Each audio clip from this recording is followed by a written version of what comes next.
আজকের এই বিশাল প্রতিবাদ সমাবেশের সম্মানিত সভাপতি, সম্মানিত সিলেটবাসী, বক্তব্য লম্বা দিবার কোন অবকাশ নাই। আপনারা জানেন এই ভারতের হিন্দু কট্টরবাদীরা শুধু আজকে নতুন নয়, একের পর এক ইসলাম মুসলমানদের বিরুদ্ধে ষড়যন্ত্র করে যাচ্ছে।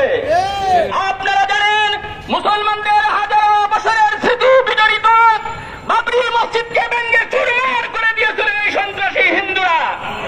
আজকে আপনারা জানেন এই ভারতের সাথে কূটনৈতিকভাবে আলোচনা করে আপনি সেই ব্যবস্থা করতে হবে, নতুবা ছাত্র জমাত জেগেছে আপনার বিরুদ্ধে।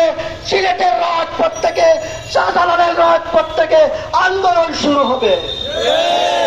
এ পর্যায়ে আপনাদের সামনে গুরুত্বপূর্ণ বক্তব্য রাখবেন হযরত মাওলানা নিয়ামতুল্লাহ খাসনবী।